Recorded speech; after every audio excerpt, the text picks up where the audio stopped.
Para discutir un tema tan complejo hemos invitado a los que saben, ¿no? Stephanie Londoño, periodista y profesora de religiones en la Universidad Internacional de la Florida. Estoy un poquito acatarrado. ¿Cómo estás? Muy bien, sin catarro. Sin miedo al frío de esta noche. Bien abrigada, por lo menos. Daniel Rivera, experto en Medio Oriente y profesor de lenguas árabes. La pregunta, antes de pasar a un reportaje que tenemos sobre este tema de el tráfico de órganos, que es lo último ya que le faltaba, ¿no?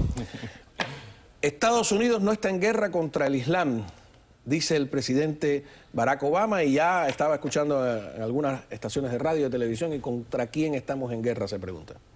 Yo creo que esa distinción es muy importante, porque si removemos al Islam de la ecuación del terrorismo, estamos removiendo al Islam como vehículo o lenguaje para articular estas tendencias radicales. ¿Y qué pasa con eso? Es muy importante, porque dejamos huérfanos, digamos, a estas personas que tienen esas tendencias a la ideología radical, las dejamos huérfanas sin un grupo madre, ¿no?, que puedan o sea, que ¿tú crees que el les Islam ayude a canalizar sus agravios y esas frustraciones que tienen? Y es en ese momento donde entra a jugar un papel muy importante la comunidad y el gobierno, como precisamente lo habló hoy el presidente Obama. El periódico El País de España dice que eso es puro malabarismo semántico. Bueno, sí, no olvidemos que los discursos al final son solo palabras, y un discurso sin acciones luego pues puede quedar eso en nada, ¿no?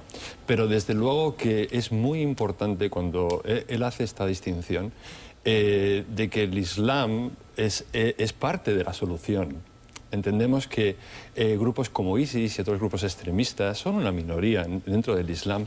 1.500 millones de musulmanes en el mundo, ¿no? Y como muchos especialistas sabemos, quien realmente sufre la violencia del Islam radical son los musulmanes, muchísimo más que los occidentales. Si hacemos un balance de víctimas en esta guerra, por ejemplo, contra el Estado Islámico, descubriremos que el porcentaje de muertos árabes y musulmanes es muchísimo mayor que de cristianos, ¿no? Aunque para nosotros, claro, cuando asesinan a alguien occidental, un blanco, como decimos, pues nos impresiona más, pero sí... porque se nos acerca más el gran miedo que tenemos todos los... Efectivamente, los simples mortales es que nos explote la bomba en la puerta de la casa. Vamos a ver qué dijo el presidente Barack Obama. Un extracto tenemos más aquí de su discurso.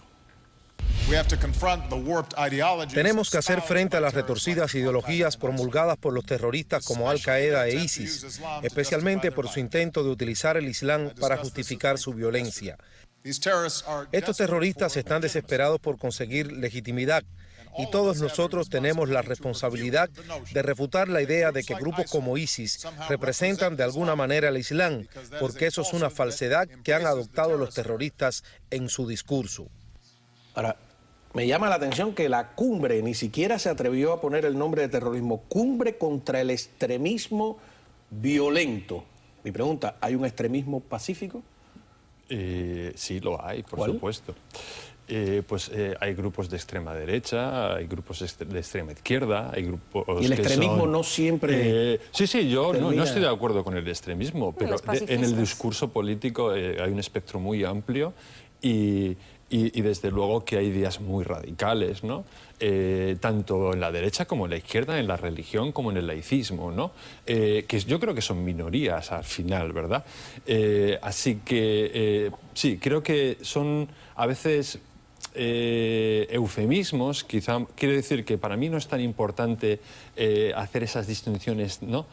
Cuando hablamos de terrorismo es terrorismo, cuando hablamos de violencia extrema es violencia extrema, no importa realmente cómo lo llamemos, es así. Pero yo creo que cuando hacen este tipo de distinciones lo que están intentando es hacernos entender, como he dicho antes, que el Islam, usando términos como terrorismo islámico tan imprecisos, que da la sensación de que el terrorismo es el Islam, en realidad cuando ese no es el problema, porque el Islam lleva siglos entre nosotros y nunca ha sido así, ¿no? Esta relación entre el Islam y otras a veces culturas, ha sido, ¿no?, así también. Pero mira, ha sido así. Sí. Vamos a ver, igual me disculpa que... 2 segundos para ir amenizando, digamos, un tema tan difícil y árido. Esta nueva información sobre voy a ponerle posible tráfico de órganos. El gobierno de Irak ha denunciado ante Naciones Unidas que los milicianos del grupo terrorista Estado Islámico están vendiendo órganos vitales de los cadáveres de sus víctimas y que han ejecutado a 12 médicos en Mosul, en el norte del país, supuestamente por negarse a extraer órganos de los fallecidos. La denuncia del embajador iraquí ante Naciones Unidas afirma que algunos de los cuerpos encontrados están mutilados y presentaban cortes en la espalda, justo en la zona en la que se encuentran los riñones. A las denuncias de crímenes de genocidio que está cometiendo el Estado Islámico, ahora se suma el tráfico de órganos humanos unido al robo de bienes arqueológicos y petróleo. Imagínate que en Irak están ahí en Mesopotamia, una de las cunas de la civilización entre el Tigris y el Éufrates, todos los estudiamos en la escuela, o sea que esos museos están llenos de maravilla. Usted decía que las palabras son huecas si no hay acciones. La primera acción el día de hoy, que me parece interesante, es que Estados Unidos y Turquía han firmado un acuerdo para entrenar y equipar a la oposición moderada de Siria. Y volvemos aquí al tema semántico. ¿A una oposición moderada hay que armarla? Mira, ¿qué es una oposición moderada? ¿De verdad eso se puede identificar en Siria?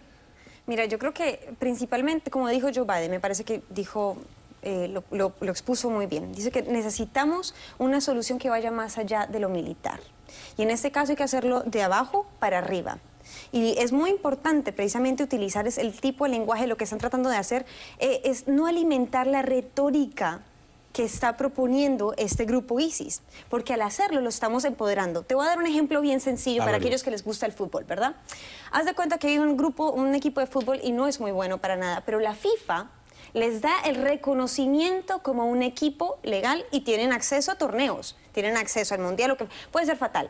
Pero al darles para identificarlos, darles el reconocimiento y legitimizarlos como un grupo, les estás dando una identidad, ¿verdad? Ya tienen su camiseta y ya saben a qué pueden ir a jugar, ya saben cuáles son sus contrincantes locales e internacionales y ya saben para qué prepararse, ¿verdad? Y no solamente eso, no solamente ya saben para qué prepararse y ya saben cuáles son las técnicas que tienen que aprender, sino que van buscando cuáles son esos jugadores que quieren ir comprando, que les interesa para ir a pelear contra sus contrincantes. Y en este caso lo que está evitando Obama es darle ese reconocimiento, porque al darle ese reconocimiento ya se sienten miembros que tienen una posición, que ya están establecidas, que tienen una posición en contra del malo y nosotros del bueno. Todo eso parece circunstancial de alguna manera, también estratégico, digamos, de carácter estratégico. Pero yo me hago una pregunta simple o una pregunta que se podría hacer a alguien en la calle. ¿No podemos pedirle también a esos países que dejen de llamar imperialismo yanqui, que dejen de quemar banderas norteamericanas? Porque yo he sentido, no en el mundo islámico, en el mundo latinoamericano, que hay cierto antinorteamericanismo que está ahí rozando el racismo, perfectamente, te puedo decir cómo. Cuando un famoso cantor chileno, que lamentablemente asesinaron, cuyo asesinato fue un crimen horroroso, pero de todas maneras, cantaba aquella canción, decía: los americanos con sus quijadas grandes, vestidos de turistas, se van por el mundo mascando chicle, y se burlaba y hacía un estereotipo de los americanos. Eso es racismo, puro racismo. Si un americano compone una canción al revés y se burla del cholo chiquitico, no sé cuánto, es distinto porque estamos acá de la potencia mundial. O sea, entiendo la posición que tienes, pero en este caso sí, hay que tener en cuenta eso. Y eso es lo que Obama también hizo referencia a eso. Hizo referencia a que necesitamos la ayuda indígena de esta área, ¿verdad? Necesitamos la colaboración, de que dejen de posicionar a Estados Unidos como ese enemigo número uno, que pareciera como si fuera el antónimo de esa área. Está clarísimo que quieren luchar contra estos terroristas minorías contando con el apoyo de la mayoría de los musulmanes. Pero hay dos problemas. La primera medida que toman, que es ayudar a la oposición de Bashar al-Assad, ¿no? Puede traer el problema que ha traído en otras ocasiones, que de mañana, cuando esos grupos entrenados por Estados Unidos resulten terroristas, acusan a Estados Unidos de haberle dado armas, como pasó en Afganistán. Sí, pero bueno, ¿cómo quedas bien? Bien, con el grupo de resistencia hay que decir dos cosas. El grupo de resistencia viene, por un lado, de miembros del ejército que desertaron del ejército de Bashar al-Assad y que no son especialmente radicales dentro de lo que es ideológicamente, sino es gente que vio desde dentro la brutalidad del régimen y decidió actuar. Y luego gran parte de los milicianos que están actuando bajo el mando de estos comandantes es gente civil muy comprometida con la revolución siria, que respeta el Islam, que respeta el cristianismo, que respeta a otras culturas, y realmente yo no veo un extremismo ideológico dentro de estos grupos ni por asomo, ni siquiera, ni llega la suela a los zapatos de lo que es el Estado Islámico. No, hay una victoria de Obama que es que Arabia Saudí, yo no sé si todavía se puede decir saudita, en mi época se decía saudita. El problema es que lo que está ocurriendo, ISIS, nos está dando una oportunidad magnífica. Nos está dando la oportunidad de que Arabia Saudí hable con Irán, que Irán se intenta poner de acuerdo... Y Qatar también han ofrecido campos de entrenamiento, ¿no? Con Qatar. De pronto Turquía habla con los kurdos. En fin, hay una serie de alianzas que tengo que ir a una pausa. ¿no? Cuando regresemos yo me pregunto qué pasa con Israel, ¿no? ¿Puede contarse a Israel como aliado o se descarta de antemano? Eso crea un problema.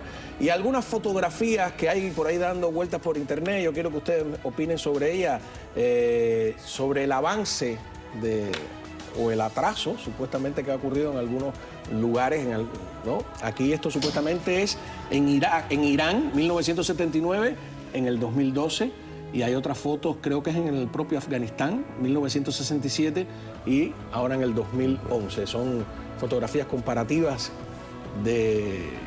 ¿Cómo lo ven ustedes? Cuando volvamos a la pausa.